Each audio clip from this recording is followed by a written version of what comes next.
আজকে যে বিষয়টা নিয়ে কথা বলবো সেটা হচ্ছে ভালো থাকার পাসওয়ার্ড। অর্থাৎ আমরা প্রাত্যহিক জীবনে চলার পথে বিভিন্ন মানুষের সাথে পরিচিত হই, তাদের সাথে চলাফেরা করি, তাদের সাথে উঠবোস করি, তাদের সাথে কথাবার্তা বলি। কিন্তু সেই সমস্ত মানুষের মধ্যে বহু ধরনের মানুষ আছেন। কেউ আছেন যারা আপনার প্রকৃত শুভাকাঙ্ক্ষী, আপনার সাফল্যে তারা গর্বিত হয়, আপনাকে অভিনন্দিত করে। আবার কেউ আছে শুধু এমনিই বন্ধু, যাদের মধ্যে না আছে কোনো অ্যাটাচমেন্ট, না আছে কোনো টান। আবার কেউ আছে প্রকাশ্য শত্রু, যারা আপনাকে চরম বিরোধিতা করে, আপনার ভালো মোটেই দেখতে পারে না। আবার কিছু আছে মুখের আড়ালে মুখোশ, সামনে থেকে মিষ্টি আর পেছন থেকে ছুরি মারে। তো সমস্ত রকম মানুষদের সাথে আমাদের পরিচয়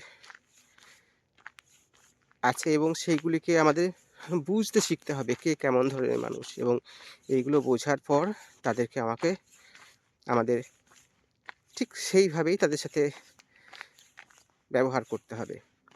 তো এই সমস্ত মানুষদের আপনি ট্যাকল করার জন্য বেশ কয়েকটা ট্রিক্স আপনাকে ফলো করতে হবে। প্রথমত দেখবেন যে কিছু মানুষ আছে, তারা সকলের সাথেই সমান হেসে খেলে কথাবার্তা বলছে। তারা একরকম পরিস্থিতির সাথে নিজেদেরকে মানিয়ে নিয়ে সকলের সাথেই ভালো ব্যবহার করছে। এরা মানুষের উপকার করতে না পারুক কিন্তু কারোর ক্ষতি করার চেষ্টা করে না। এরা খুব নিরীহ টাইপের মানুষ হয়।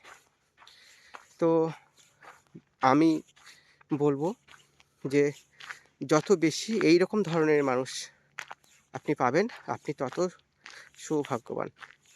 কারণ এই সমস্ত মানুষের দ্বারা আপনার কখনো কোনো ক্ষতি সাধিত হবে না। যদি কোনো উপকারও না আসে, কিন্তু ক্ষতি করবে না।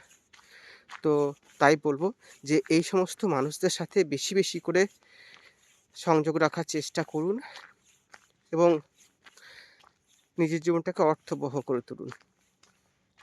দ্বিতীয়ত, যারা আপনার প্রকৃত শুভাকাঙ্ক্ষী, যারা আপনাকে সত্যি আপনার সাফল্যে গর্বিত হয়, আপনাকে নিজের মনে করে এবং আপনাকে আপনার সুখে দুঃখে পাশে থাকার চেষ্টা করে। আমার কথা হচ্ছে যে সেই সমস্ত মানুষদের আপনি একটা সম্পদ রূপে গ্রহণ করুন। কারণ এরকম আশীর্বাদ খুব কম মানুষই পায়। তো তাই এই ধরনের মানুষদের কক্ষনো ঠকাবেন না, কখনো দূরে সরিয়ে দেবেন না। আপনিও তার কাছে কাছের মানুষ হওয়ার চেষ্টা করুন। তাদের একটা অবদান আপনার জীবনে অবশ্যই আছে। আবার কিছু মানুষ আছে দেখবেন, যারা প্রকাশ্যে আপনার সমস্ত কিছুতেই বিরোধিতা করবে। আপনি যেটাই বলবেন সেটাই তাদের কাছে ভুল ঠেকবে। আপনার উন্নতিতে তারা মোটেই খুশি হবে না। আপনাকে দেখলেই তারা বিরক্ত বোধ করবে এবং সরাসরি আপনার কোনো রকম কোনো ভালো চাইবে না। তো আমি বলবো এই সমস্ত মানুষটা হতে পারে আপনার কাছে হয়তো খুব খারাপ লাগছে যে এই মানুষটা আর আপনার সহ্য হয় না বা আপনার সবসময় বিরোধিতা করে। তবে আমি বলবো যে এই সমস্ত মানুষগুলো আপনার কাছে একটা আশীর্বাদ স্বরূপ। কারণ তাদের মনোভাবটা আপনি বুঝতে পারছেন যে এরা আমার বন্ধু নয়, এরা আমার শত্রু। অর্থাৎ আপনি প্রথম থেকেই সাবধান থাকতে পারছেন এই সমস্ত মানুষগুলোর থেকে, যে এদের যে মানে প্রতিরোধের সম্মুখীন আপনাকে হতেই হবে, সেটা আপনি কিন্তু প্রথম থেকেই সতর্ক এবং তার জন্য উপযুক্ত সাবধানতা অবলম্বন করে আপনি চলেন। অর্থাৎ এদের কাছ থেকেও ক্ষতির আশঙ্কা খুব কম। তাই এইসব মানুষগুলো আপনার কাছে হয়তো গ্রহণযোগ্য মনে না হলেও এরা কিন্তু আপনার কাছে একটা আশীর্বাদ স্বরূপই বলবো। কারণ এটা তো হতে পারে না যে একটা মানুষের কোনো প্রতিদ্বন্দ্বী থাকবে না। একটা মানুষ সবাই ভালোবাসবে, সবাই পছন্দ করবে যেটা হতে পারে না। তো একদিক দিয়ে ভালো যে এরা সরাসরি আপনার বিরোধিতা করে, আপনার আপনাকে অপছন্দ করে, এটা আপনি বুঝতে পারছেন। অতএব এদের কাছ থেকেও আপনি কিন্তু কোনোরকম কোনো ক্ষতির সম্ভাবনা নেই বললেই চলে। কারণ আপনি ১ম থেকেই সাবধানী। ক্ষতি করার আগেই আপনি তাকে সেই সুযোগটা দেবেন না। আরেক ধরনের মানুষ থাকে যারা হচ্ছেন, যেটা আগেই বলেছি, মুখের আড়ালে মুখোশ। সামনে থেকে খুব মিষ্টি কথা বলবে আর পিছন থেকে গিয়ে ছুরি মারবে। সামনে দেখবেন আপনাকে প্রশংসায় ভরিয়ে দেবে, আর পেছন থেকে গিয়ে দেখবেন আপনার নামে কুৎসা রটাচ্ছে, আপনার নামে নানা রকম বাজে, বাজে মন্তব্য করছে। আপনার উন্নতিতে তারা হয়তো মুখে, মুখে আপনাকে অভিনন্দিত করলেও পিছনে গিয়ে আপনার নানা রকম বাজে, বাজে বানিয়ে, বানিয়ে কথা বলে মানুষের কাছ থেকে আপনার যে সুনাম সেটাকে ক্ষুণ্ণ করার চেষ্টা করে, এবং আপনার যে একটা স্বচ্ছ একটা ভাবমূর্তি সেটাকে তার কালিমায় লিপ্ত করার চেষ্টা করে। তো আমাদের সাবধান থাকতে হবে এই ধরনের মানুষগুলো থেকে।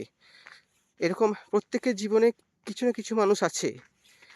আপনারা হয়তো একটু কান পাতলে শুনতে পাবেন যে সামনে হয়তো আপনাকে খুব প্রশংসায় ভরিয়ে দিল। কিন্তু একটু কান পাতলে শুনতে পাবেন যে ভায়া বা মারফত যে এরা কিন্তু আপনার নামে নানা রকম ভাবে নানা জায়গায় কুৎসা রটিয়ে বেড়াচ্ছে। এটা কারণ কি জানেন? কারণ হচ্ছে যে আপনি যে সফলতা অর্জন করেছেন সেটা তারা সঠিকভাবে নিতে পারে না, মেনে নিতে পারে না। আপনার যে ক্যালিবার আছে, আপনার যে ক্যাপাসিটি আছে, আপনার যে কর্মদক্ষতা আছে, এইগুলোকে তারা হিংসা করে। আর হিংসা থেকেই তারা তখন এইগুলো করতে শুরু করে। তারা খুব ভালো করে জানে যে আপনার যে দক্ষতা আছে, আপনার যে ক্যালিবার আছে, সেইগুলো সে কোনো মতেই সে ছুঁতে পারবে না। তার দ্বারা সেগুলো কখনোই পারা সম্ভব নয়। এইটা জেনে যখন মানুষ আপনাকে আপনার ভালো কাজের জন্য প্রশংসা করবে, তখন সেইখান থেকে তারা ঈর্ষান্বিত হয়ে পড়ে। প্রচণ্ড হিংসা তাদের মনের মধ্যে কাজ করে, এবং সেই হিংসা থেকেই তারা আপনার নামে নানা রকম কুৎসা রটনা করতে শুরু করে। তবে একটা জিনিস মনে রাখবেন, যদি আপনার কাজে কেউ না হিংসা করেন, তাহলে আপনি যে সফল সেটা কিন্তু আপনি বুঝতে পারবেন না। অতএব এটা আপনারই জয়। মানুষ যত আপনাকে হিংসা করবে আপনি বুঝবেন যে আপনি তত সফল হচ্ছেন। তবে আমাদের একটু কৌশলী হতে হবে, যে এই সমস্ত মানুষগুলো থেকে খুব সাবধানী হতে হবে এবং তাদেরকে উপযুক্ত ব্যবহার করতে হবে। তাই প্রত্যেককে আমার উপদেশ থাকবে বা অনুরোধ থাকবে যে আপনারা এই ধরনের মানুষগুলো চিনে রাখুন এবং তাদের থেকে একটু দূরত্ব বজায় রেখে চলুন। কারণ চেনা শত্রুকে আপনি প্রতিরোধ সহজেই করতে পারবেন, কিন্তু এদেরকে প্রতিরোধ করাটা সত্যি খুব কঠিন।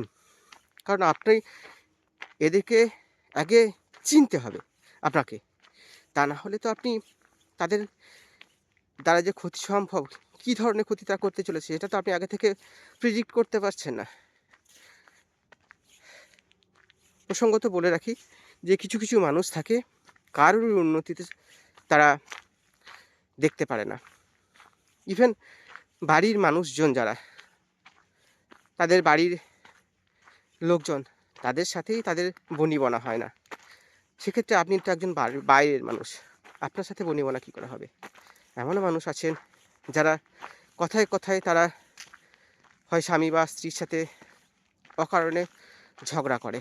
তাদের মনের মধ্যে একটা হিংসার বীজ প্রথম থেকেই রোপিত আছে। যারা নিজের ঘরের মানুষের সাথেই মিলমিশ করে চলতে পারে না, মানিয়ে নিতে পারে না, তারা আপনার মতো একটা অপরিচিত মানুষের সাথে কীভাবে মিলমিশ করে থাকবেন? অতএব এইগুলো নিয়ে খুব বেশি দুঃখিত হওয়ার কিছু নেই। শুধুমাত্র সাবধানে থাকলেই হবে। আর এই সমস্ত মানুষদেরকে চিনে নিয়ে তাদেরকে উপযুক্ত ব্যবহার করলে আপনি আপনার ক্ষতি সম্ভাবনা থেকে দূরে থাকতে পারবেন। তো আজকে এইটুকুই। আপনারা সকলে ভালো থাকবেন, সুস্থ থাকবেন এবং নিজের যত্ন রাখবেন। ওকে, বাই।